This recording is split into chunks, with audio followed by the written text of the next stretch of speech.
ওকে, 10 নম্বরে এখানে বলে দেওয়া আছে যে সবুজ, ডালিম এন্ড লিঙ্কন আর three brothers, their father has divided টাকা 6,300 amongst them. Thus সবুজ gets 3/5 parts of ডালিম and ডালিম gets double of Lincoln. Find how much each of them have got. So এখানে খেয়াল করে দেখো যে 3/5 পার্টস অফ ডালিম বলছে, যে হচ্ছে সবুজ পাচ্ছে, আবার ডালিম পাচ্ছে লিঙ্কনের 2 পার্ট। তো এটা দুই ভাবে করা যায়। একটা হলো আমরা রেশিওর মাধ্যমে করতে পারি, যেহেতু আমরা রেশিও করছি তার মানে তো বুঝতে পারছো রেশিওর মাধ্যমে করতে পারি। আরেকটা হচ্ছে আমরা ইকুয়েশনের মাধ্যমে, অ্যালজেব্রিক। তো এটা দুই ভাবে করা যায়, ঠিক আছে। তো আমি একটু রেশিওর মাধ্যমে কিভাবে লিখতে পারি আর অ্যালজেব্রিক ইকুয়েশনের মাধ্যমে কিভাবে লিখতে পারি এটা নিয়ে একটু আলোচনা করি। খুবই ভালো হয় যদি অ্যালজেব্রিক ইকুয়েশন দিয়ে করি। রেশিওর মাধ্যমে আসলে কেন এটা রেশিও বলতে দেখো, বলতেছে যে সবুজ গেট 3/5 পার্টস অফ তালিম। এই ওয়ার্ডটা একটু বোঝার জন্য আমরা এটা ক্লাস 6 এর বই আসি। আহ এই ম্যাথটা দাও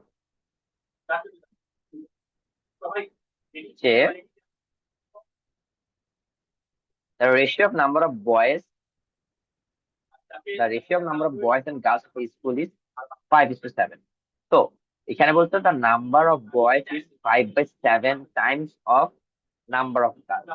এই জিনিসটা কেন বলছিলেন, কারণ যে বয়েসটা আছে, বয়েসের সাথে যাচ্ছে আমার 5 কোয়ান্টিটিটা, এই কারণে 5টা উপরে, এবং আর যার সাথে তুলনা করছি সেটা হলো 7, যেটা হলো গার্লস, সেটা আসলে 5/7। সেম আমরা এখানে তুলনা করতেছিলাম হলো সবুজের সাথে ডালিমের। সবুজ গেস 3/5 পার্টস অফ ডালিম। তাহলে আমাকে যদি কেউ বলতো যে সবুজ ইস টু ডালিম বের করতে, তাহলে এটা আসলে 3:5, বুঝা গেছে। আবার বলতে ডালিম গেটস ডাবল অফ লিঙ্কন, তাহলে আমাকে যদি কেউ বলতো যে ডালিম ইস টু লিঙ্কন কে বের করতে হবে, এটা আসলে হয়তো 2:1। সো এখন দেখো এখানে খেয়াল করে দুই জায়গায় হচ্ছে ডালিম দেয়া আছে, এখানেও ডালিম এখানেও ডালিম। তো দুই জায়গায় যখন ডালিম দেওয়া আছে তাহলে তো আমরা খুব সহজে সবুজ ইস টু ডালিম ইস টু লিঙ্কন বের করতে পারি, মানে আমরা একটা রেশিও পাই। আমি এটা করতেছি না, কথা এটা বেশি টাফার বা এটা একটু সময় লাগবে বেশি। এর থেকে আরো ইজিয়ার হয়ে আছে, সেটা আমি করবো, সমস্যা নাই।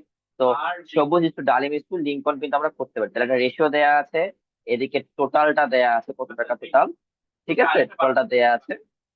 তাহলে আমরা জানি যখন টোটাল এবং রেশিও দেওয়া থাকে তখন আলাদা আলাদা ইন্ডিভিজুয়ালি আমাকে কত টাকা কি কত টাকা পাচ্ছে এটা বের করা কিন্তু ইজি হয়ে যায়। বুঝা গেছে? বুঝা গেছে সবার?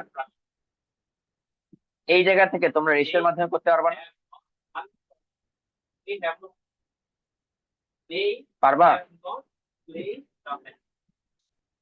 পারবা?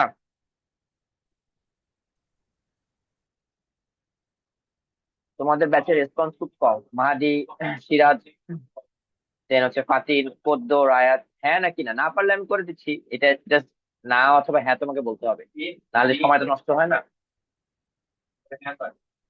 পারবা? এটা রেশিও হচ্ছে 3:5:1।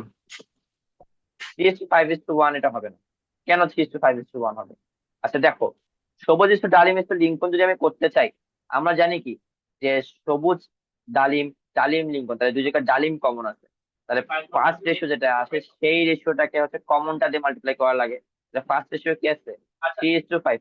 এখানে ডালিম আছে 2:1, ডালিমের জন্য 2 আর কি, এই 2 দিয়ে হচ্ছে 3:5 কে আমার মাল্টিপ্লাই করতে হবে। 3 × 2, 5 × 2, মানে সবুজ হবে হচ্ছে 6, ডালিম হবে হচ্ছে 10। এরপরে লিঙ্কনের জন্য আমার মাল্টিপ্লাই করতে হবে ডালিমের 5 দিয়ে 1 কে, তাহলে 5। এইটা হচ্ছে আমার এইটা হচ্ছে আমার রেশিওটা। বুঝা গেছে? তো যখন আমাকে রেশিও দেওয়া থাকে আর টোটাল দেওয়া থাকে তখন কিভাবে ম্যাথ গুলো করা লাগে এটা তো আমরা অলরেডি এগুলো সলভ করছি, যে if taka 2160 is divided among Rumi, Jesmin and Kakoli in the ratio of 1:2:3, how much will each of them get. তাহলে রেশিও যখন আমাকে দেয়া থাকে আর যখন আমাকে এটা টাকা দেওয়া থাকে টোটাল টাকা, তাহলে কি করা লাগে এটা তো আমরা অলরেডি করছি, তো আমি এটা করতেছি না। আমি যাচ্ছি হচ্ছে পরেরটাতে। আচ্ছা, তো আমি যদি এখন মনে করো যে বলতেছি যে আমি যদি এটাকে ধরি অন্যভাবে যদি করি, যে লেট, আমি যদি বলি অঙ্ক লিঙ্কন, সরি অঙ্কন বলতেছি লিঙ্কন। গেটস টাকা এক্স, তারপর ডালিম গেটস টাকা টোয়াইস এক্স। কেন টোয়াইস এক্স? কারণ লিঙ্কন যেটা পাচ্ছে তার ডাবল পাচ্ছে, হলো এই যে ডাবল কথা বলে দেওয়া, ডাবল পাচ্ছে হচ্ছে ডালিম, তারপর ডালিম গেটস টাকা টোয়াইস এক্স।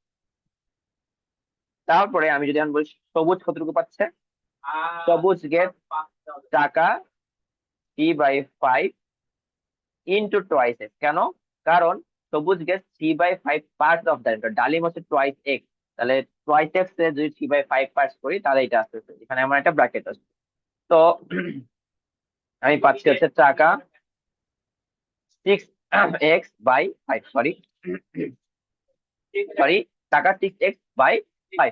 এখন মনে করো যে আমি তো এই যে টাকাটা আছে বলছি যে দেয়ার ফাদার হ্যাজ ডিভাইডেড টাকা 6300 অ্যামাংস দেম, মানে এই 6300 বা 6300 টাকাটা এই তিনজনের কাছেই কিন্তু ভাগ করে দেওয়া হচ্ছে। যখন তিনজনের কাছে ভাগ করে দেওয়া হবে তার মানে বোঝা যাচ্ছে যে এই যে এক্স টোয়াইস এক্স 6x/5 এই তিনজনের সামেশনটাই হচ্ছে 6300 টাকা। বুঝা গেছে? তাহলে আমি অ্যাকর্ডিং টু দা কোশ্চেন বলতে পারি x plus twice x plus 6x/5 equals to 6300, যেটা আসলে আমি বলতে পারি 5। 5 এর সাথে এক্স মাল্টিপ্লাই করলে হয় 5x, 5 এর সাথে 2 মাল্টিপ্লাই করলে 10x, আর 5 দিয়ে 5 তো 1 হয়, 1 দিয়ে 6 মাল্টিপ্লাই করলে হয় 6x। তাহলে 6300, উপরেরটা থাকছে 21x, তাহলে এই পাশে থাকবে হলো 6300 ইন্টু 5। তাহলে আমি x ইকুয়ালস টু কি পাই, 6300 ইন্টু 5/21। এই 21 দিয়ে যদি 6300 আমি কাটি তাহলে হয় 300। তো 300 দিয়ে যদি 5 মাল্টিপ্লাই করি তাহলে হচ্ছে 1500। তাহলে আমরা এক্স ধরছিলাম হলো লিঙ্কনের টাকা, লিঙ্কন গ্যাস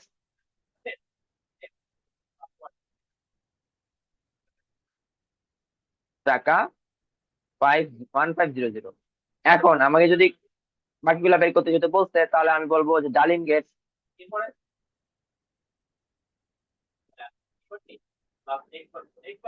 টাকা টোয়াইস এক্স, মানে টাকা 2 × 1500 বা 1500, এটা হচ্ছে টাকা 3000। এরপরে আমাকে যদি বলে যে সবুজের কথা, তাহলে সবুজ হচ্ছে ডালিমের 3/5 পার্ট, তুমি তো 3/5 ইন্টু 300 করতে 3000 করতে পারো, অথবা আমরা যদি এক্স এর ভ্যালু ধরে নিচ্ছি ওভাবে করতে পারি 6/5 ইন্টু 1500। তাহলে 5 দিয়ে 1500 কাটলে 300, 300 দিয়ে 6 মাল্টিপ্লাই করলে 1800। তো এইটাই হচ্ছে আমাদের রিকোয়ার্ড ম্যাথ। বুঝা গেছে? তো লিঙ্কন, ডালিম, সবুজ কে কত টাকা পাচ্ছে এখান থেকে আমরা পাই। ঠিক আছে? আচ্ছা, আরেকটা আমি ম্যাথ বলছিলাম যে 12 নাম্বারটা, যে two equal size glasses are filled with sweet drink. In the sweet drink, the ratio of water and syrup in the first glass is 3:2, and in the second glass it is 5:4 respectively. If the sweet drink of two glasses are mixed, sorry, আজকে আমার একটু গলায় সমস্যা হচ্ছে, তো sorry, আচ্ছা, and in the second glass it is 5:4 respectively. If the sweet drink of two glasses are mixed together, find the ratio of water and syrup. আচ্ছা, এই জিনিসটা একটু আমরা আগে ছবি দিয়ে বোঝার চেষ্টা করি। ধরো আমি একটা গ্লাস চিন্তা করতেছি, সেই গ্লাসের আগে আমরা একটা চকলেট নিয়ে আলোচনা করি, চকলেটটা দিলে আরো বেশি ভালো মতো বুঝতে পারবা। ধরো আমি একটা চকলেট চিন্তা করতেছি, তোমাদের ডেমো ক্লাসে আমি এইভাবে বলছিলাম, সেই চকলেটটাকে আমি 6 ভাগে ভাগ করছিলাম, তা আমরা আবারও 6 ভাগে ভাগ করতেছি। ধরো 1 2 3 4 5, 6 নাম্বার পার্টটা একটু বেশি বড় হয়ে গেছে, তো এটা ধরো 6।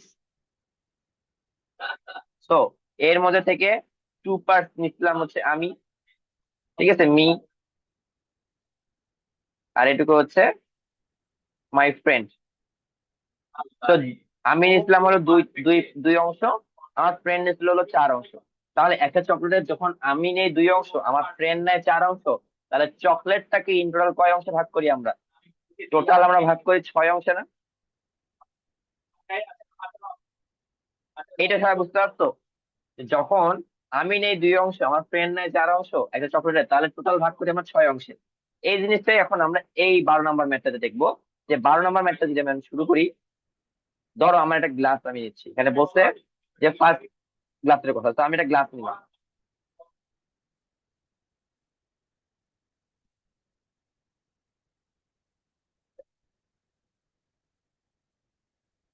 ধরো এই গ্লাসটা নিলাম। তো এই গ্লাসটার বলতেছি যে ফার্স্ট গ্লাস, এর যেটা ফার্স্ট গ্লাস, তো এটা ফার্স্ট গ্লাস।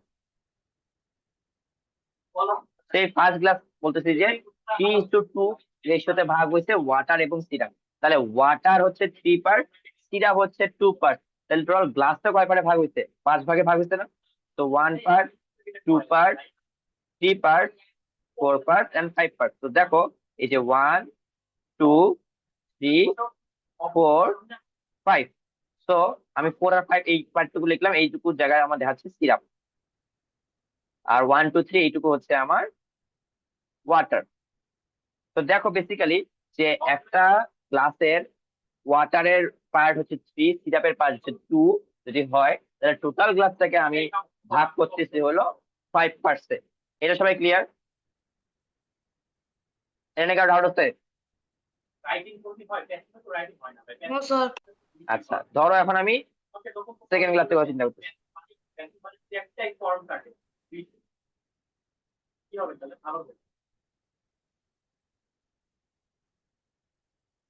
সেকেন্ড ক্লাসে বলতে যে 5:4 রেশিওতে ভাগ করতেছি, তাহলে এই গ্লাসটা ভাগ হবে আমার 9 ভাগে। কেন? 5 আর 4। তো ধরো 1 ভাগ, 2 ভাগ, 3 ভাগ, 4 ভাগ, 5 ভাগ, 6 ভাগ, 7 ভাগ, 8 ভাগ, 9 ভাগ। ঠিক আছে, তো এটা মনে করো যে আমি 1, 2, 3, 4, 5, এখানে 6, 7, 8, 9। তো এই 4 পার্ট হচ্ছে আমার সিরাপ, এই 5 পার্ট হচ্ছে আমার ওয়াটার। আচ্ছা, এখন আমি এইভাবে আলাদা আলাদা করে ভাগ করতেছি, তার মানে কি এটাকে আসলে পসিবল? আসলে এইভাবে পসিবল না। মিক্স তো থাকে অ্যাকচুয়ালি। তো তুমি যখন একটা শরবত করো, ধরো লেবু শরবত বা চিনির শরবত করো, তখন চিনিটা মিক্স থাকে। এখানে পার্ট করা মানে আসলে বোঝাচ্ছি যে যদি এটাকে আলাদা আলাদা করতাম তাহলে এরকম হইতো। আসলে তো এটা কখনো পসিবল না। সিরাপ মনে করো নিচে, উপরে পুরোপুরি পানি আলাদা, এটা তো কখনোই পসিবল না। ঠিক আছে, এটা দেখে আর ভাবিও না যে এইভাবে আলাদা আলাদা আছে না। ব্যাপারটা হচ্ছে আমি এইভাবে জাস্ট বুঝাচ্ছি। তাহলে এইখানে এই ক্ষেত্রে টোটাল ছিল হচ্ছে আমার 5 পার্টস, এই ক্ষেত্রে টোটাল ছিল আমার 9 পার্টস। তাহলে আমি আরেকটা ছবি আঁকি, দেখো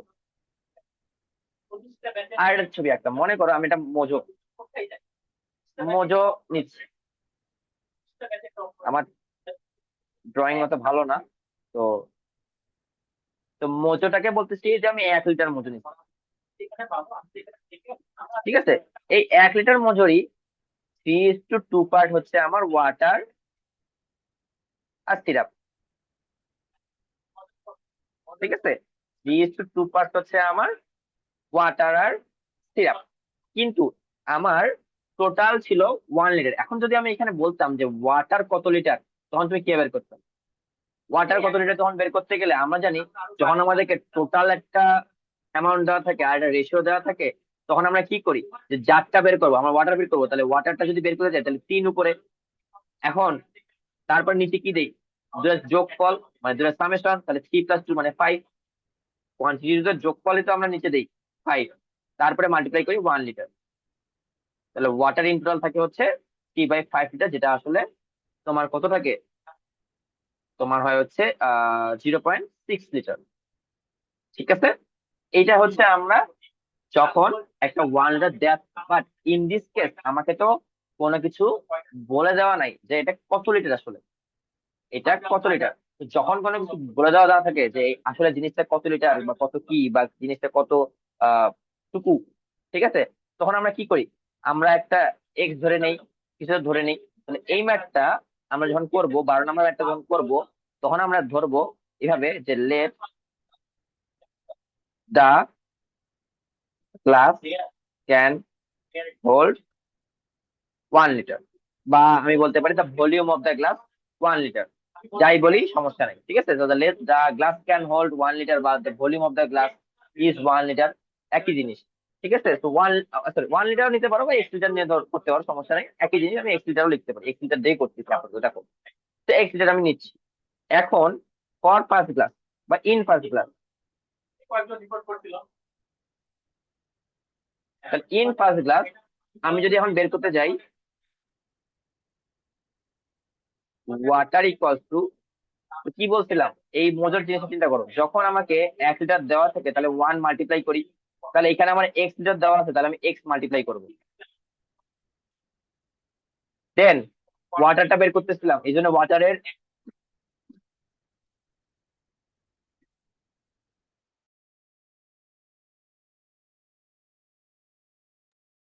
সরি, তো ওয়াটারটা বের করতেছিলাম এই কারণে ওয়াটারের অ্যামাউন্টটা বা কোয়ান্টিটিটা আমরা উপরে দিচ্ছি, তাহলে এখানে ওয়াটারের কোয়ান্টিটি কত দেওয়া আছে 3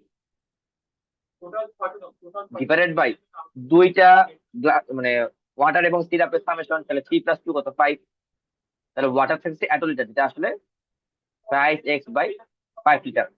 এখন সিরাপে আসবে, সিরাপ আসবে হচ্ছে আমার 2x/5 লিটার। কেন 2x/5 লিটার আমি একবারই লিখলাম, কারণ আমার সিরাপের এখানে দেখো সেকেন্ডে আছে সিরাপ হচ্ছে আমার 2, এত 2 করে ইন্টারভাল কত x, আমার যেহেতু পুরো গ্লাসটা হচ্ছে x লিটার তাই x, আর ডিভাইডেড বাই হচ্ছে ইন্টারভাল কতটুকু আছে 5। তাহলে এখন এটা গেল ফার্স্ট গ্লাস, এখন আমি যদি সেকেন্ড গ্লাস চিন্তা করি তাহলে ওয়াটার ইকুয়ালস টু হবে, ওয়াটার হবে হচ্ছে 5x/9 লিটার। কেন? কারণ 5 হচ্ছে আমার এখানে দেয়া আছে হচ্ছে ওয়াটার সামনে যেহেতু, তাহলে ওয়াটার 5, আর 5 + 4 হচ্ছে 9 নিচে, আর x হচ্ছে আমার টোটাল কতটুকু দেওয়া আছে সেটা, তাহলে 5x/9 লিটার। সিরাপ, সিরাপ হচ্ছে আমার 4x/9 litre.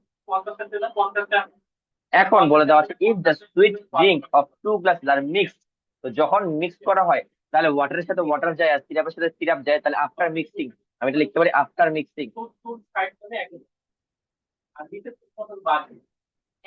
Water equals to, প্রথম ক্লাসে কতটুকু ছিল, প্রথম ক্লাসে ছিল 5x/5, সেকেন্ড ক্লাসে হচ্ছে 5x/9 এত লিটার, তাহলে 5 আর 9 যদি আমি এলসিএম করি তাহলে হচ্ছে 45, 5 দিয়ে 45 ডিভাইড করে 9, 9 দিয়ে 3 মাল্টিপ্লাই করে 27x, প্লাস 9 দিয়ে 45 ডিভাইড করলে 5, 5 দিয়ে 5 মাল্টিপ্লাই করলে 25x লিটার, তাহলে 25 আর 27 যদি অ্যাড করি তাহলে 52x বাই 45 লিটার। তাহলে ওয়াটার পাচ্ছি মিক্স করার পরে 52x/45 লিটার। সিরাপ পাচ্ছি হচ্ছে আমি, ফার্স্টে ছিল আমার 2x/5, আর সেকেন্ড ক্লাসে ছিল হচ্ছে আমার 4x/9,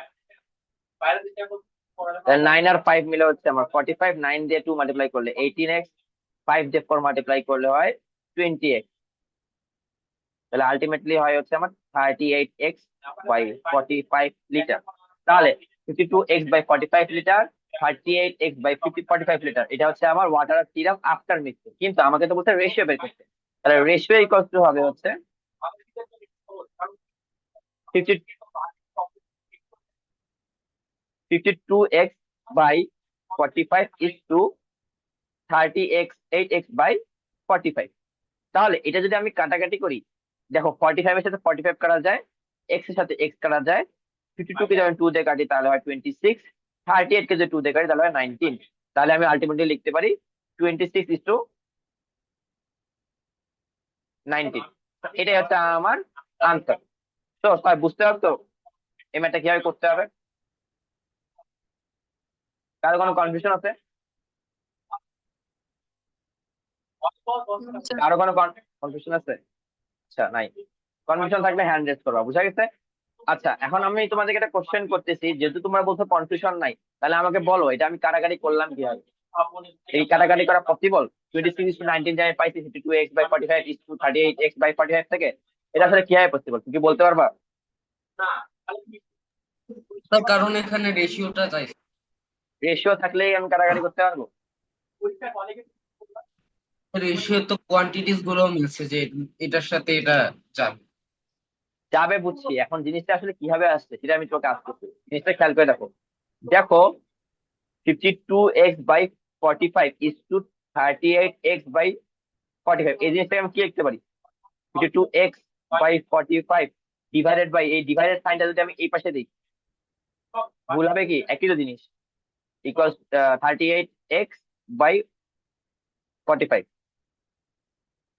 ইকুয়ালস টু হচ্ছে 52x/45 ইন্টু আমরা জানি যে ডিভিশনের পরে যদি কোনো ফ্র্যাকশন থাকে নিউমারেটর হয়ে যায় ডিনোমিনেটর, ডিনোমিনেটর হয়ে যায় নিউমারেটর, তাহলে ইনটু দিয়ে 45/38x।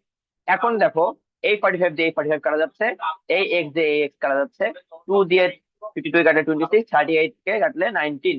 তো আমি লিখতে পারি 26/19, যেটা আসলে 26:19। এখন আমি এটাকে একবারে লিখছি 26:19, কারণ এটা দেখে আমরা এখন বুঝতে পারি যে যখন একটা রেশিও দেওয়া থাকবে এবং রেশিওটা যদি ফ্র্যাকশনের আকারে থাকে, এবং আমি যদি দেখি যে নিউমারেটর এই ডিনোমিনেটর এই পাশের এবং পরেরটার সেম, অর্থাৎ ধরো যে 45 আছে, এইখানে ধরো 35 আছে, আমি 5 দিয়ে কাটতে পারবো। বেসিক্যালি ডিনোমিনেটর এবং এখানকার ডিনোমিনেটরটাকে আমি কারাগারি করতে পারবো, সেটা যে কোনো নাম্বার, যদি নাম্বার দিয়ে কারাগারি করা যায় কারাগারি করবো। সেম এখানে যদি আমি দেখি যে নিউমারেটর কারাগারি করা যাচ্ছে, নিউমারেটর কাটলাম, এখানে তো 52 কাটা যাচ্ছে, 38ও কাটা যাচ্ছে। তো আমি যখন দেখবো সিমিলার কোনো কিছু আছে, ফ্র্যাকশনাল থাকলো, বা যদি ধরো যে তোমার এরকম আছে যে 4:6, এটাকেও তো আমি লিখতে পারি 2:3, এখানে 2:3 লিখতে পারি। তো ব্যাপারটা হচ্ছে যখন আমরা দেখবো যে ফ্র্যাকশনাল বা নিউমেরিক্যাল যেটাই থাকুক সমস্যা নাই, কারাগারি করা গেলে আমি কারাগারি ওখানেই করতে পারবো, কোনো সমস্যা নেই, বুঝা গেছে? আলাদা করে আমার এইভাবে বড় করে করা লাগবে না, এক লাইনে আমি করতে পারি। অথবা কারাগারি যদি না করো, এখান থেকে মুখে মুখে কারাগারি করলে বা পেন্সিল দিয়ে কারাগারি করে পেন্সিলে রাবার, মানে রাবার দিয়ে পরে মুছে দিলাম, তাও হবে, কোনো সমস্যা নেই, বুঝা গেছে? এইখানে কাটাকাটি করে জিনিসটা আসলে বাজে দেখায়, করলেও ভুল হবে না, বাট করা উচিত না। ওকে, তো এই হলো আমাদের কি, এই হলো আমাদের তোমার প্রপোর্শন বা তোমার যে রেশিও অফ মাল্টিপল কোয়ান্টিটিস এর ম্যাথস। তো 2.1, 2.2 এগুলো নিয়ে আমরা ক্লাস 6 এর বইয়ে 2.1, 2.2 নিয়ে আমার আলোচনা করা শেষ। আমি বলছিলাম যে শেষের ম্যাথটা আমি আমার প্রফিট এবং লসের সাথে ইনপুট করে দেবো, কিন্তু তার আগে হচ্ছে একটা জিনিস, সেটা হলো এই কোশ্চেনটা, যে Sajjad gets 50% of his father's property, his sister gets 20% of him, and his mother gets 40% of Sajjad and his sister's combined property, and the remaining is donated in the orphanage. If his father has taka 2,40,000 as his property, find how much money each of them and how much money each of them get. হবে, এখানে লিখি নাই। আচ্ছা, এখানে এটা লিখে নি, হ্যাঁ, each of them gets and how much is donated। ঠিক আছে, বুঝতে পারতো? এইটা হচ্ছে তোমার প্রশ্ন। আচ্ছা, এটা সলভ করতে গেলে খেয়াল করে Sajjad gets 50% of his father's property. ফাদারের প্রপার্টি হলো 2,40,000, তাহলে 50% হচ্ছে সাজ্জাদ পাবে। His sister gets 20% of him, মানে সাজ্জাদ যে টাকাটা পাবে তার 20% পাবে হলো তার সিস্টার। তাহলে ফাদারের 50% আমি বের করবো ফার্স্ট অফ অল, সেই 50% এর আমি 20% করবো হলো মানে তাহলে সিস্টার পাবে। ঠিক আছে, যদি 20% করে তাহলে সিস্টার পাচ্ছে। তাহলে এরপরে করবো হলো বলছে যে his mother gets 40% of Sajjad and his sisters combined property, মানে সাজ্জাদ যদি পায় ওর ফাদারের 50%, আবার ওর সিস্টার যদি পায় সাজ্জাদের 20%, দুটো তো আলাদা আলাদা অ্যামাউন্ট আমি পাবো, সেই দুটো অ্যামাউন্ট আমি যোগ করবো, কারণ এখানে কি বলছে যে কম্বাইন্ড প্রপার্টি, এদের দুজনের কম্বাইন্ড, সেই দুটো আমি যোগ করবো। যোগ করার পরে যেটা পাবো সেটার সাথে আমি 40% মাল্টিপ্লাই করবো, কারণ তার মাদার পক্ষে সেই দুটার যোগফল বা যে দুটার সামেশনের 40%, সাম করার পর 40% করবো। করলাম, করার পরে ওর মাদার পাচ্ছে, ওর সাজ্জাদ পাচ্ছে, ওর সিস্টারও পাচ্ছে, পাইলো। তাহলে এদের তিনজনের যে সামেশন হচ্ছে সেই সামেশনটা আমি মাইনাস করবো হলো 2,40,000, কারণ বলছি যে রিমেইনিং, তাহলে রিমেইনিং কত হবে 2,40,000 মাইনাস মাদার সাজ্জাদ সিস্টারের কম্বাইন্ড প্রপার্টি। ঠিক আছে, করার পরে যে টাকাটা পাবো সেটা হচ্ছে সে ডোনেট করতেছে। তো এই ম্যাথটা আমি করে দিব না, এটা তোমাদের হোমওয়ার্ক থাকবে, নেক্সট দিন এই ম্যাথটা নিয়ে আলোচনা করবো। ঠিক আছে, তো এই ম্যাথটা তোমাদের আপাতত হোমওয়ার্ক রাখলাম। ওকে, কেউ কি বুঝতে পারো নাই? আমি যে বুঝাই দিলাম এখন বুঝতে পারছো? এই ম্যাথটা সবাই বুঝতে পারছো কিভাবে করতে হবে? তোমাদের জন্য হোমওয়ার্ক কিন্তু দিয়ে রাখবো এটা। স্যার আবার বলতে পারবো? আচ্ছা, আবার বুঝাই দেবো, কোথায় বুঝো নাই মাহাদি? মাহাদি কোথায় বুঝতে স্যার পারছো? ওর সাজ্জাদের মা কতখানি পায় সেটা। এটা বুঝতে পারো না? আচ্ছা দেখো, বলছি, আচ্ছা আমি একটু রাফ করে দিচ্ছি পুরোটাই আবারও, তাহলে ভালো মতো বুঝতে পারবা। দেখো এখানে বলছি যে Sajjad gets 50% of his father property, তাহলে ফাদারের প্রপার্টি হলো 2,40,000, তাহলে 50% মানে এর অর্ধেক, তাই না? আমাদের 100% অর্ধেক 50%, তাহলে 2,40,000 অর্ধেক হলো 50%, মানে অর্ধেক যেটা হবে সেটা হচ্ছে তোমার প্রপার্টি হবে সাজ্জাদের। আচ্ছা, আবার বলছি his sister get 20% of him, মানে সাজ্জাদ যেটা পাবে তার 20% হচ্ছে ওর সিস্টার পাবে। এটা বুঝছো মাদি? স্যার আচ্ছা, এরপরে বলছি and his father and his mother get 40% of Sajjad and his sister combined property, মানে সাজ্জাদ এখান থেকে তো কিছু টাকা পাইলো, মানে অ্যামাউন্ট পাইলো, ওর সিস্টার তো এখান থেকে কিছু অ্যামাউন্ট পালো, এই দুটার যোগফল করতে হবে, এই দুটা সাম করতে হবে, সাম করার পরে আমি কম্বাইন্ডটা পাবো, কম্বাইন্ড প্রপার্টি পাবো, পাবো না? Sajjad and his sister combined property কোনটা? যদি সাজ্জাদের যে টাকাটা আছে আর ওর সিস্টারের যে টাকাটা আছে সেটা যদি আমি সাম করি তাহলে তো কম্বাইন্ড প্রপার্টি পাচ্ছি, পাচ্ছি না? বুঝতে পারছো মাহাদি? ইয়েস আচ্ছা, তাহলে কম্বাইন্ড প্রপার্টিটা আবার 40% পাবে হচ্ছে ওর মাদার, মানে এই দুটো যোগ করার পর যে অ্যামাউন্টটা পাচ্ছি সেটার 40% করবো, সেটা যদি 40% করি সেই 40%টা হচ্ছে ওর মাদার পাচ্ছে। বুঝা গেছে মাহাদি? বুঝতে পারছো?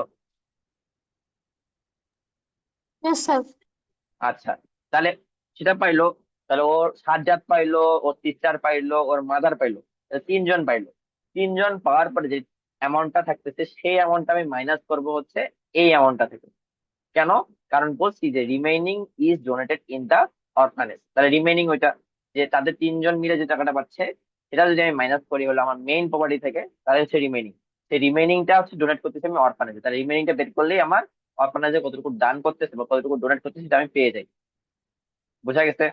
এই হলো আমার কোশ্চেন, এটা তোমাদেরকে আমি হোমওয়ার্ক দিয়ে দেবো, সমস্যা নেই, স্ক্রিনশট পেয়ে যাবো। আচ্ছা, এরপরে আসতেছি আমি প্রফিট লস। প্রফিট লস বইয়েরটা বোঝার আগে আমরা একটু এখানে দেখি। দেখো আমাকে যদি কেউ বলে প্রফিট লস, আমাকে যদি কেউ বলে যে 5% প্রফিট, আমি মনে করো 5% প্রফিট করছি, আচ্ছা আগে প্রফিট বুঝি। মনে করো আমি দোকানে গিয়ে একটা বিবিকিউ চানাচুর কিনতেছি, ঠিক আছে, এটা বিবিকিউ চানাচুর কিনতেছি,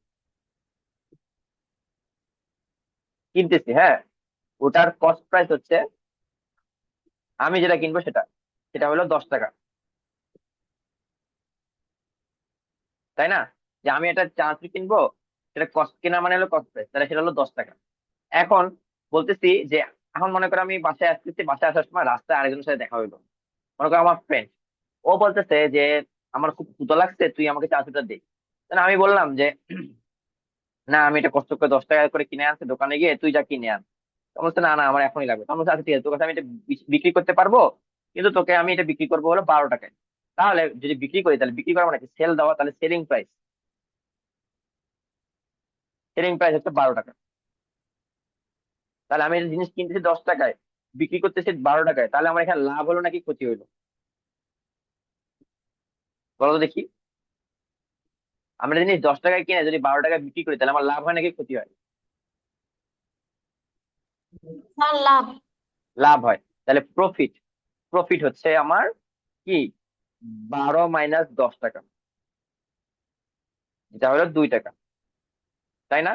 তাহলে এখান থেকে আমি কি সূত্র পাই? এখান থেকে সূত্র পাই হচ্ছে প্রফিট মানে হচ্ছে selling price minus cost price. আচ্ছা, এখন মনে করো সেম বারবিকিউ চানাচুরটাই আমি আবার কিনতেছি 10 টাকায়, কিন্তু আমি আবার বিক্রি করতেছি আমার আরেকটা ফ্রেন্ডের কাছে 8 টাকায়, তার মানে আমি ওকে কম দামে আর বিক্রি করলাম, তাহলে আমার লাভ হবে না ক্ষতি হবে? লস। লস হবে। তাহলে লস হবে হচ্ছে আমার 10 - 8 টাকা। কেন লস হচ্ছে? কারণ আমি নিজের পকেট থেকে টাকা খরচ করে ওকে খাওয়াচ্ছি, তাহলে 2 টাকা আমার লস হচ্ছে। আচ্ছা, তাহলে প্রফিট এবং লস, এই যে এই লস হচ্ছে 2 টাকা, তাহলে এখান থেকে আমি কি কি পাচ্ছি? তাহলে লস ইকুয়ালস টু হচ্ছে আমার cost price minus selling price. আচ্ছা, তাহলে এই যে এইটা হলো আমার ফর্মুলা,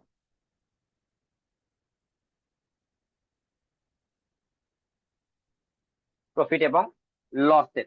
এখন মনে করো যে আমি প্রফিট পাচ্ছি এরকম, লস পাচ্ছি এরকম। এখন একটা বিষয় আছে, সেটা হলো যে আহ এক মিনিট দাঁড়াও, এখানে আমি সে বারবিকিউ চানাচুরের কথা বলছি যে এটা হচ্ছে আমার কস্ট প্রাইস 10 টাকা, সেলিং প্রাইস হচ্ছে 12 টাকা, প্রফিট পাচ্ছি 2 টাকা।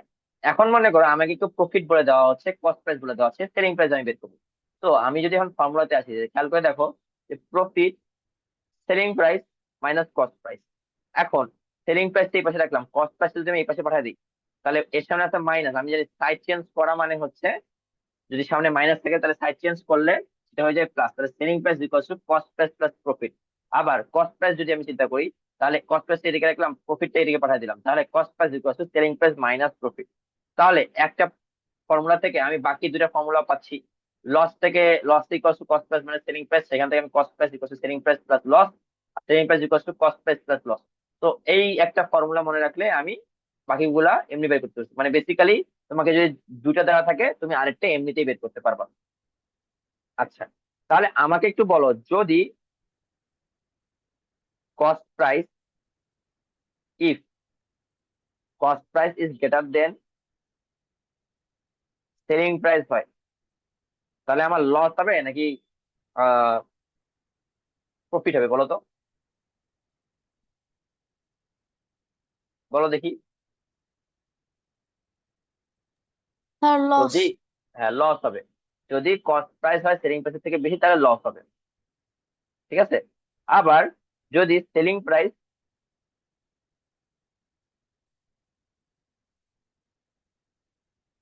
হয় হলো কস্ট প্রাইসের থেকে বেশি, তাহলে হয় হচ্ছে প্রফিট। এই জিনিসটা আমরা মাথায় রাখবো। ঠিক আছে, এখন তোমাকে পরীক্ষায় দিয়ে রাখলো ট্রু ফলস। ঠিক আছে, ট্রু ফলস দিয়ে রাখলো, তখন তুমি এরকম দিলো যে if cost price is greater than selling price then profit হয়। ঠিক আছে, প্রফিট অকার্স। ঠিক আছে, এই টাইপের যখন জিনিস দিয়ে দিবে, বা উই গেট প্রফিট, এই টাইপের যখন দিয়ে দিবে, তখন ট্রু হবে নাকি ফলস হবে। যদি কস্ট প্রাইস সেলিং প্রাইসের থেকে ছোট হয়, তাহলে তাহলে প্রফিট হয়। এটা ট্রু না ফলস, বলো তো দেখি। If cost price is less than selling price then profit occurs, এটা ট্রু নাকি ফলস? ট্রু। ট্রু। আচ্ছা, এখন যদি আমি বলি if cost price is greater than selling price then profit occurs, এটা ট্রু নাকি ফলস? Sir false. হ্যাঁ, ফলস। সো ট্রু ফলস এটা খুবই বেশি ইম্পর্টেন্ট, ম্যাথমেটিক্যালও খুবই ইম্পর্টেন্ট। কেন ইম্পর্টেন্ট সেটা আমরা আসতেছি। তার আগে আমি একটা বেসিক জিনিস শিখি, সেটা হলো,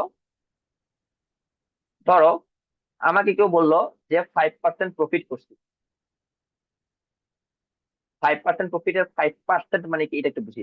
5% মানে আমরা জানি না 5/100, তাই না? 5% মানে তো আমরা জানি 5/100। তাহলে এই ফাইভটা কি, এই ফাইভটা হচ্ছে প্রফিট, আর এই 100টা হচ্ছে আমার কস্ট প্রাইস। আবার আমাকে যদি কেউ বলে যে 5% লস, তাহলে এই 5%টা কি, 5/, আচ্ছা আমি আগে পার্সেন্টটা লিখি তারপরে বুঝবো। 5/100, এই ফাইভটা কি লস, 100টা কি কস্ট প্রাইস। তাহলে যখনই আমাকে পার্সেন্ট, কোনটা পার্সেন্ট প্রফিট বলে বা পার্সেন্ট লস বলবে, তাহলে কি আমরা বুঝতে পারতেছি না যে সেটা কস্ট প্রাইসের সাথে লিঙ্কড। আমার কিন্তু সেলিং প্রাইসে কোনো ভ্যালু নাই, সেলিং প্রাইসে কোনো কাজ নাই। বুঝা গেছে? এটা কি বুঝতে পারছো? Yes sir. আমাকে ধরো, কস্ট প্রাইস আছে, আমরা এক্সাম্পল, বইয়ের এক্সাম্পলই আসি, এই বইয়ের এক্সাম্পলই আসি। এখানে দেখো বলে দেওয়া আছে যে when a ball pen is bought, bought মানে হইলো কস্ট প্রাইস, আমি এখানে সি লিখে দিলাম, সিপি, সিপি মানে কস্ট প্রাইস, ইজ টাকা 5, সেলিং প্রাইস বা ইজ সোল্ড মানে সেলিং প্রাইস ইজ টাকা 6। ঠিক আছে, তাহলে সেলিং প্রাইসটা হচ্ছে কস্ট প্রাইসের থেকে কি বেশি। তাহলে যখন বেশি হয় সেলিং প্রাইস কস্ট প্রাইসের থেকে, তাহলে আমরা জানি যে প্রফিট হয়। তাহলে প্রফিট মানে পি, পি হচ্ছে আমার টাকা 1। এখন আমাকে যদি কেউ বলে যে find the percentage of profit, প্রফিটের পার্সেন্টেজ বের করতে বলা হচ্ছে, ওই ক্ষেত্রে আমরা কিভাবে বের করবো? আমি বলছি যে সবসময় প্রফিটের পার্সেন্টেজ বা লসের পার্সেন্টেজ যেটাই বলুক, প্রফিটের পার্সেন্টেজ বলুক বা লসের পার্সেন্টেজ বলুক, আমরা সবসময় কস্ট প্রাইসের সাথে তুলনা করব। কস্ট প্রাইস যেটা থাকবে তার সাথে তুলনা হবে। খেয়াল করে দেখো, এখানে প্রফিট বলে দেওয়া আছে 1 টাকা, সেলিং প্রাইস বলে দেওয়া আছে 6 টাকা, কস্ট প্রাইস বলে দেওয়া আছে 5 টাকা। তো এখানে লিখছে ফর টাকা 5, বেসিক্যালি এটা বোঝাচ্ছে যে ইফ কস্ট প্রাইস ইজ টাকা 5, প্রফিট ইজ টাকা 1, আমার কিন্তু কস্ট সেলিং প্রাইসের কোনো কাজ পার্সেন্টেজের ক্ষেত্রে নাই। তো যখনই আমাকে পার্সেন্টেজে এক্সপ্রেস করতে বলবে যে find the percentage of profit, তখন অবশ্যই আমি কস্ট প্রাইসের সাথেই তুলনা করব। তো এই জন্য লিখছে যে ফর টাকা 5 দেয়ার ইজ প্রফিট টাকা 1, ফর টাকা 1 দেয়ার ইজ প্রফিট টাকা 1/5, ফর টাকা 100 দেয়ার ইজ 100। কেন? কারণ আমরা পার্সেন্টেজে নিয়ে যাবো, আর পার্সেন্টেজ মানেই হলো কস্ট প্রাইস 100, এই জিনিসটা আমি লিখে দিচ্ছি। ঠিক আছে, তাহলে if taka 5 is cost price, there is the profit of taka 1। If cost price is টাকা 1, profit is টাকা 1/5. If cost price is টাকা 100, profit is টাকা 20। এটা লিখলেই আনসার হবে না, আমাকে আনসারে অবশ্যই দা রিকোয়ার্ড প্রফিট ইজ 20% লিখতে হবে। কেন লিখতে হবে? কারণ এখানে টাকা 20 লেখা আছে, এটা জাস্ট টাকা দিয়ে, কিন্তু পার্সেন্টেজে আমার কোনো কিছু বলে দেওয়া নাই, আমাকে তো বলছে যে পার্সেন্টেজ বের করতে। তো যে এই কারণেই শেষে আসার পরে এই কথাটা লিখতে হবে। যদি এই কথাটা না লিখো, তোমাকে -1 মার্কস দেওয়া হবে। বুঝা গেছে? তো 20% মানে কি, চিন্তা করো 20% মানে কি, 20/100।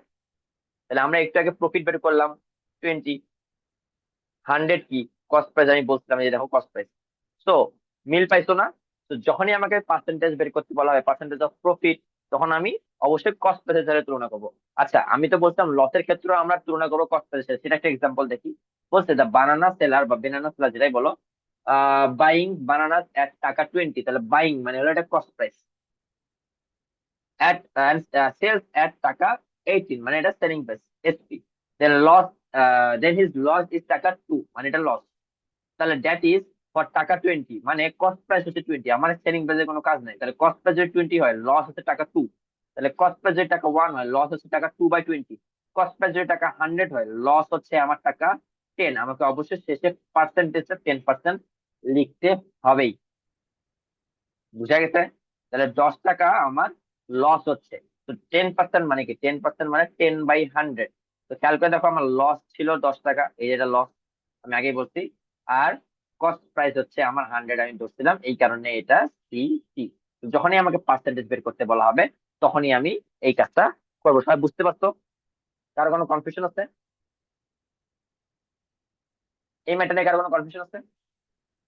বা পার্সেন্টেজে যখন আমরা কোনো কিছু বুঝাইতে যাবো, তখন কিভাবে করবো? বুঝা গেছে? আমরা সেলিং প্রাইসটা মাথায় আনবো না, অনেকে কনফিউশন হয়ে যায়। মানে আমাকে দেয়া দেয়া থাকলো যে কস্ট প্রাইস দেওয়া আছে, সেলিং প্রাইস দেওয়া আছে, লস দেওয়া আছে, আমাকে বলছে পার্সেন্টেজ অফ লস বের করতে। ঠিক আছে, তাহলে পার্সেন্টেজ অফ লস যেহেতু বের করতে বলা হচ্ছে, ওই সময় আমি কি করবো? অনেকে কনফিউজ থাকে যে হচ্ছে আচ্ছা আমি সেলিং প্রাইস দিয়ে করবো না কস্ট প্রাইস দিয়ে করবো।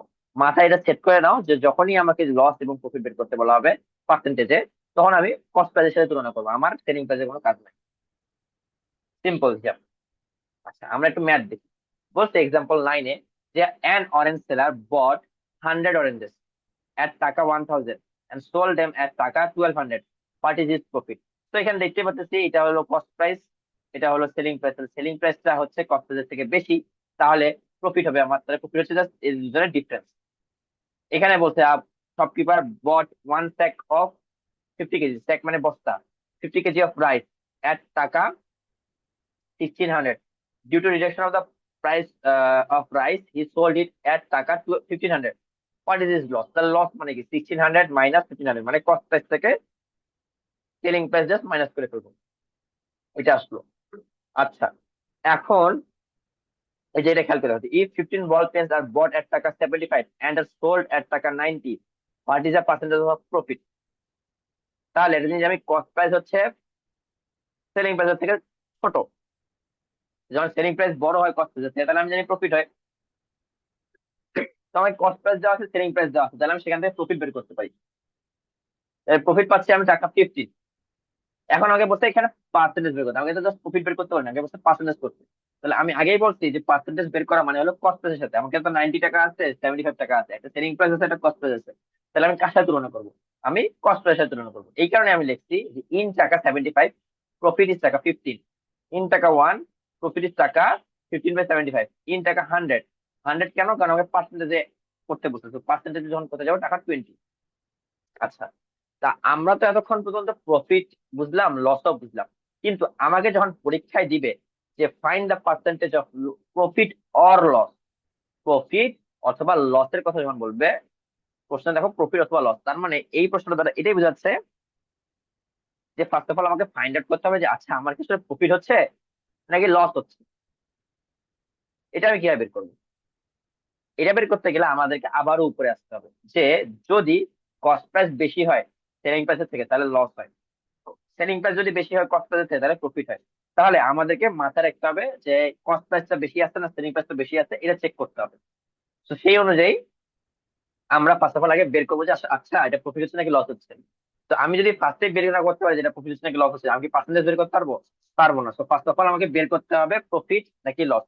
যখন আমাকে একবারই প্রফিট কথাটা বলতে হবে যে পার্সেন্টেজ অফ প্রফিট বের করতে হবে, তাহলে তো আমি একবারই প্রফিট বের করতে পারছি। কিন্তু যখন আমাকে বলবে যে percentage of profit or loss, তখন আমাকে বুঝতে হবে যে আচ্ছা প্রফিট হচ্ছে না লস হচ্ছে। বুঝা গেছে?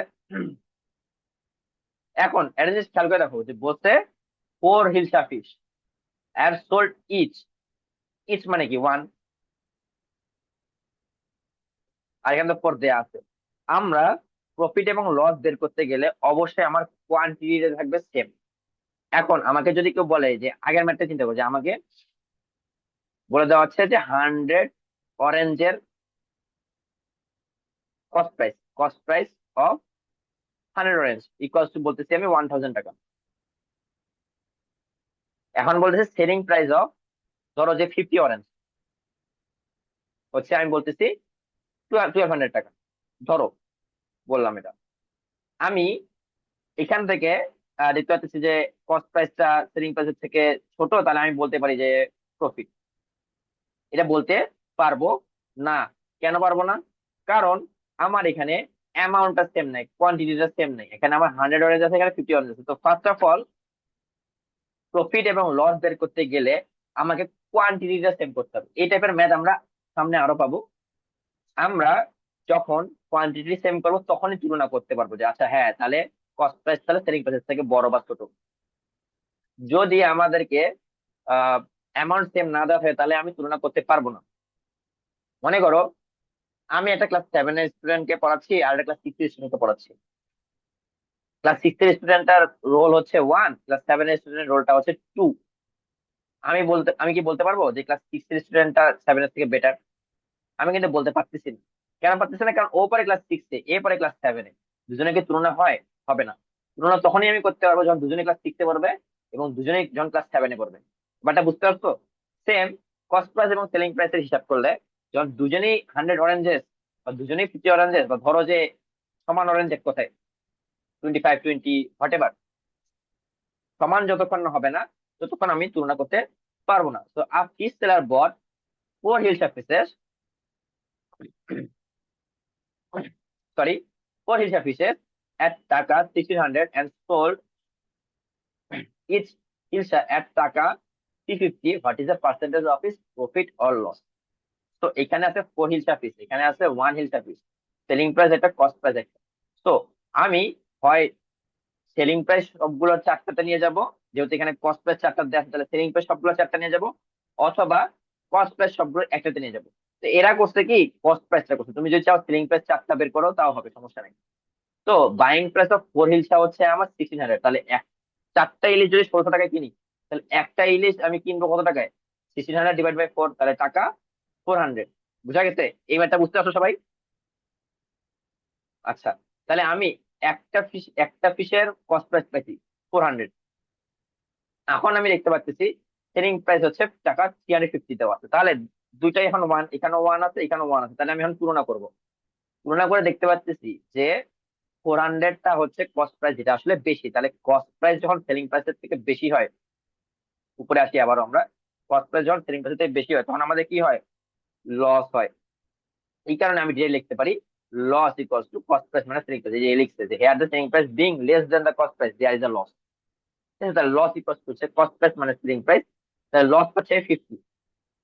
এখন তো আমাকে পার্সেন্টেজ বের করতে বলছে, পার্সেন্টেজ অফ লস। প্রফিটটা তো বাদ গেল, তাহলে লস হবে। তাহলে পার্সেন্টেজ অফ লস বের করতে হচ্ছে। আমরা জানি যে পার্সেন্টেজ অফ লস বের করতে গেলে কস্ট প্রাইসের সাথে তুলনা করা লাগে। তাহলে এখানে তো আমি দেখতে পাচ্ছি যে 4 হিসাব হিসেবে কস্ট প্রাইস হচ্ছে 1600, আবার এখানে দেখতে পাচ্ছি যে 1 হিসাব হিসেবে কস্ট প্রাইস আমি বের করছি 400। তাহলে আমি কোনটা নিয়ে কাজ করব? আমি কাজ করব হচ্ছে 400 নিয়ে। আচ্ছা মাহাদি, অ্যানোটেশন করিও না ভাইয়া। আচ্ছা, আমরা কাজ করব হচ্ছে 400 নিয়ে। কেন 400 নিয়ে? কারণ আমি তো কস্ট প্রাইস মানে সেলিং প্রাইসের ক্ষেত্রে কস্ট প্রাইসে ধরছি হলো 400, তাহলে তো আমার 400ই হবে হচ্ছে কস্ট প্রাইস। তাহলে 400 যদি কস্ট প্রাইস হয়, আমার লস হয় হচ্ছে 50, তাহলে 4 টাকা 400, দেয়ার ইজ লস অফ টাকা 50। তাহলে 4 টাকা 1, দেয়ার ইজ লস অফ টাকা 50 বাই 400। তাহলে 4 টাকা 100, দেয়ার ইজ লস অফ টাকা 50 ইন্টু 100 বাই 400, যেটা আসলে 12.5 টাকা হয়। তাহলে লস ইজ 12 হোলস 1/2%। আমি কি তোমাদেরকে বুঝাতে পারছি ম্যাথটা কিভাবে করতে হবে? এই ম্যাথটা বুঝা গেছে? কারো কোনো কনফিউশন আছে এই ম্যাথ নিয়ে? নো আচ্ছা, নো স্যার। তাহলে আমাদেরকে যখন percentage of profit and percentage of loss বের করতে বলবে, ওই সময় আমরা এভাবে করব। এখন মনে করো তোমাদের একটা ম্যাথ আমি ইনস্ট্যান্ট করতে দিচ্ছি, কত দেখি।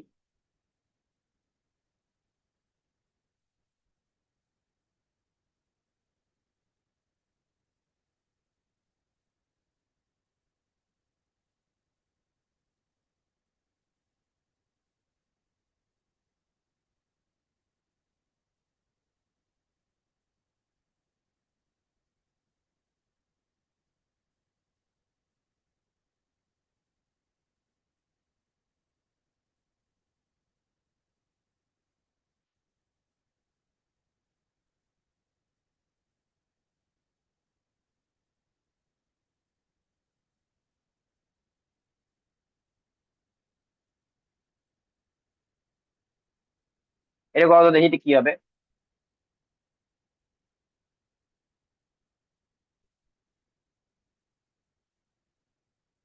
দেখি পারা যাবে?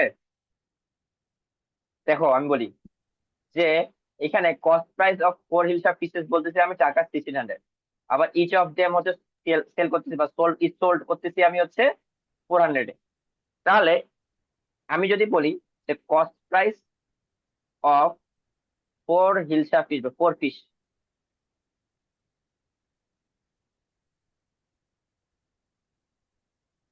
1600, সেলিং, সরি দাঁড়াও,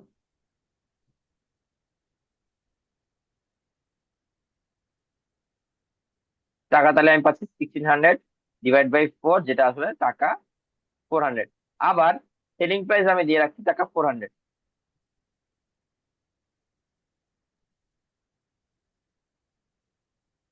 তাহলে দেখো সেলিং প্রাইস যা, কস্ট প্রাইসও তা, তাহলে এখানে আমার লস হবে নাকি প্রফিট হবে বলো তো? এখানে লস হবে নাকি প্রফিট হবে? কোনো লস হবে না, কোনো প্রফিটও হবে না। হ্যাঁ, কোনো লসও হবে না, কোনো প্রফিটও হবে না। কারণ কি এখানে সেলিং প্রাইস যা, কস্ট প্রাইসও তা। তাহলে আমি এখানে কি লিখবো? যে there will be no loss or profit, অথবা লিখবো যে 0% প্রফিট অর 0% লস। বুঝা গেছে? আমি জাস্ট লিখবো yes sir. There will be no profit or loss. Answer কিন্তু আমাকে পার্সেন্টেজে লিখতে হবে। তাহলে কি হবে? আনসার হবে 0%। ঠিক আছে, জিরো লিখলে হবে না, আমার আনসার 0% হবে, কারণ বলছে what is the percentage of profit or loss. তাহলে পার্সেন্টেজ তো 0% হইতেই পারে। বুঝা গেছে? এই টাইপের ম্যাথ দিলে আই হোপ সবাই করতে পারবো। আচ্ছা বলো, প্রফিট এবং লসটা আমরা দেখলাম, এই এখন পর্যন্ত যা যা বুঝাইছি সবাই ঠিকঠাক বুঝতে পারছো? যে কখন আমাকে পার্সেন্টেজ বললে আমরা কস্ট প্রাইস নিবো না সেলিং প্রাইস নেবো, এগুলো সব বুঝা গেছে না? কারো কোনো কনফিউশন আছে? No sir. আচ্ছা, যেহেতু কারো কোনো কনফিউশন নাই, তো আজকে হচ্ছে আমরা ক্লাস এইটুকু পর্যন্ত রাখি। নেক্সট দিন হচ্ছে আমরা এক্সাম্পল 13 থেকে শুরু করবো। আমি আগে আরেকবার বলি, এক্সাম্পল গুলো একটু বেশি করবো, কারণ এক্সাম্পল গুলো করলেই আমরা ম্যাথ গুলো করতে পারবো। ঠিক আছে, ম্যাথ গুলো দেখো কতগুলো এক্সাম্পল, সবগুলো এক্সাম্পল করলেই আসলে ম্যাথ গুলো করতে পারবো। বুঝতে পারছো? প্রত্যেকটা এক্সাম্পল হলো আলাদা আলাদা ক্যাটাগরি। তো আমরা আগে এক্সাম্পল গুলো করবো, দেন আমরা ম্যাথে যাবো। বুঝা গেছে? এক্সাম্পল 13 থেকে আমরা নেক্সট ক্লাসে শুরু করবো। ওকে, কার কোনো আর কোনো কথা আছে? থাকলে হ্যান্ড রেজ করো। আচ্ছা, ধরে নিচ্ছি কারো কোনো কথা নাই। তো আজকে এ পর্যন্ত করে শেষ করতেছি। আল্লাহ হাফিজ, আসসালামু আলাইকুম।